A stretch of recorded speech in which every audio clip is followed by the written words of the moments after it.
l'Afrique de l'Ouest fait partie des côtes, des zones les plus poissonneuses au monde. Depuis des générations, depuis des siècles, cette ressource a permis aux communautés locales de vivre en trouvant de l'emploi dans ce secteur, mais aussi en assurant la sécurité alimentaire des populations.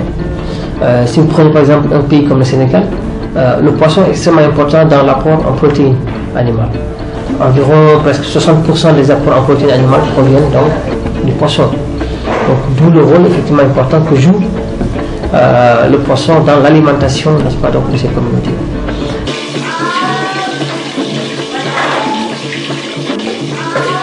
Donc cette richesse intéresse de plus en plus des pays, des grandes puissances de pêche comme l'Europe, l'Asie et de plus en plus aussi la Russie, donc, qui viennent piller ces ressources pour aller alimenter notre marché. Et cela effectivement a un impact aussi bien sur les communautés, mais aussi sur l'environnement. géej moom du métier bu dëgër parce que géej bi boto pêche ñu ngi fi boto yi mbaal dañuy jël ñoom tuba li ñuy tuba suñ paree sànni géej day gën di ñàkk poisson du amati ay jën. non jën yi waroon jóge si biir géej di ñëw ñoom dañ koy dogaale jàpp ka léegi ñun duñ ñëwee duñ ko mën a mbaalaa suñ filet yi.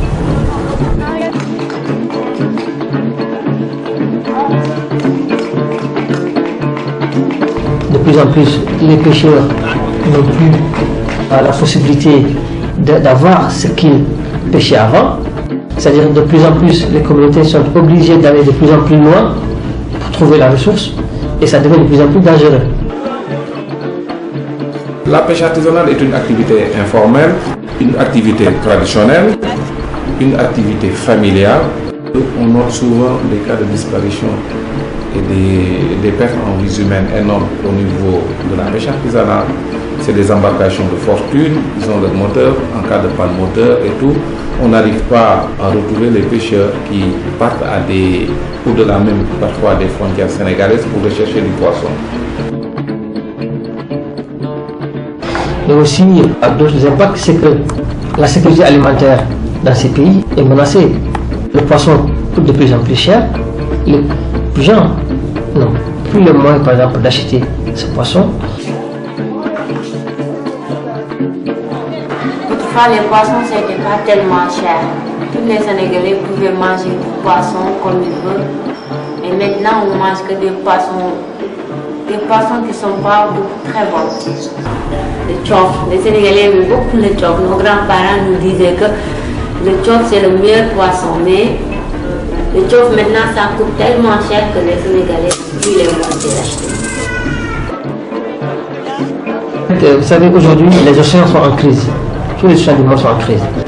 Ces chalutiers viennent ici tout simplement parce qu'ils n'ont plus la possibilité de trouver la ressource chez eux. Donc, ils ont déjà plus ou moins vidé ce qu'ils avaient chez eux. Maintenant, la solution consiste à aller vers des zones plus poissonneuses. Mais le problème, c'est qu'en faisant ceci, effectivement, on ne règle pas le problème. Mais on ne fait que les déplacer. Le problème aujourd'hui, effectivement, de la pêche, c'est la surcapacité. C'est-à-dire qu'il y a trop de navires, peu de ressources. Quand j'étais jeune, les pirogues, ils allaient le matin à 8h en mer, ils revenaient à midi, ils étaient remplis de poissons. Et tout le temps, mais il y avait des poissons de 200 kilos que les pêcheurs ramenaient. Et tous ces poissons, on les a pêchés, on a pêché des grands poissons, des moyens poissons. Aujourd'hui, on pêche que des petits poissons et on continue à pêcher avec les mêmes techniques. Donc, l'avenir, c'est un peu comme partout. On va continuer en pensant que Dieu va ramener le poisson. On va attendre Dieu. On ne va pas faire quelque chose pour que le poisson revienne.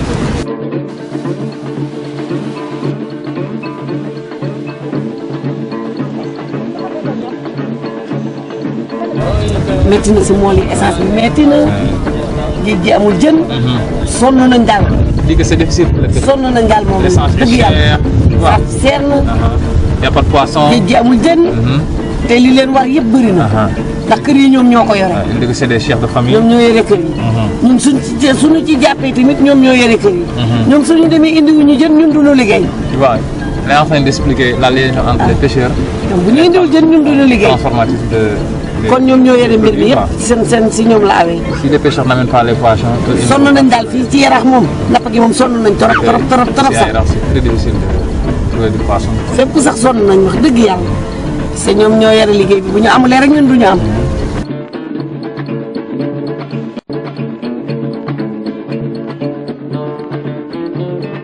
Le malheur en fait auquel on est confronté, c'est de se dire qu'on a des populations qui sont dans une économie de survie.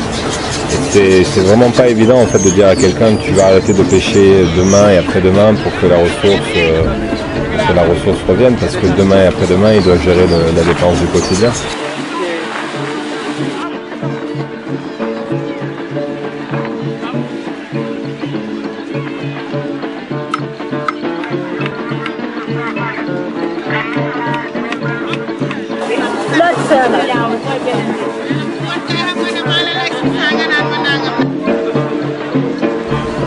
Le combat pour la préservation des ressources halieutiques, n'est-ce pas, ne doit pas être uniquement l'apanage des ONG ou bien des associations, des organisations de pêcheurs. Ça doit être l'affaire de tout un chacun. Okay? Le consommateur, là où il est en Europe, aux États-Unis, etc., devant son poisson, doit toujours se poser la question d'où vient ce produit, comment est-il pêché.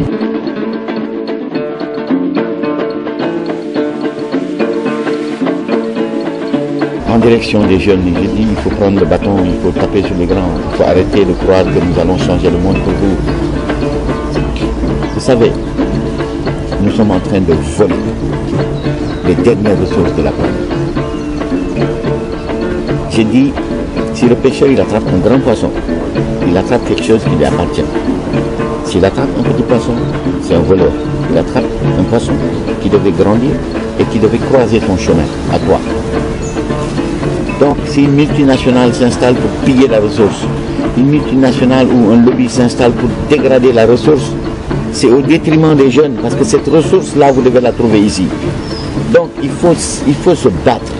Il ne faut pas croire que ça va venir tout seul. Il faut se battre pour que ça change.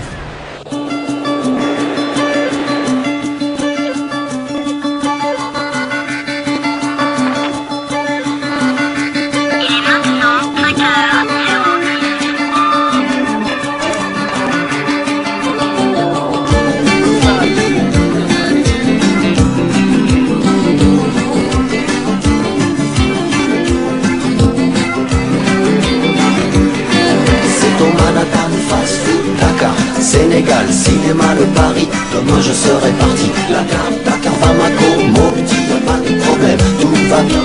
Aujourd'hui je me marie, j'ai confiance, amour, solo, Gao, l'Algérie, Tunisie, Italie, y'a pas de problème, j'aime au Manhattan, fast food, Dakar, Sénégal, cinéma, le Paris, ascenseur pour le ghetto, il est minuit à Tokyo, il est 5 heures au Mali, quelle heure est-il?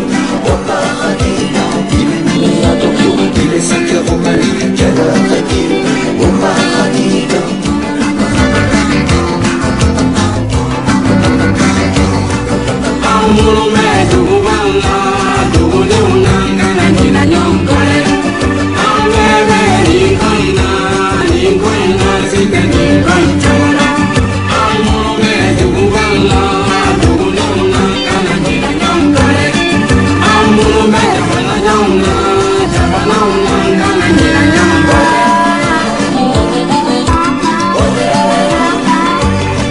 C'est au Manhattan, fast food, Dakar, Sénégal, la grand-mère à l'hôpital dentaire, tout va bien, Caire, moi ici, toi là-bas, le visa au consulat numéro 39, y'attend, à l'état civil, déjà l'an 2000, déjà 2000 ans, au Manhattan, fast food.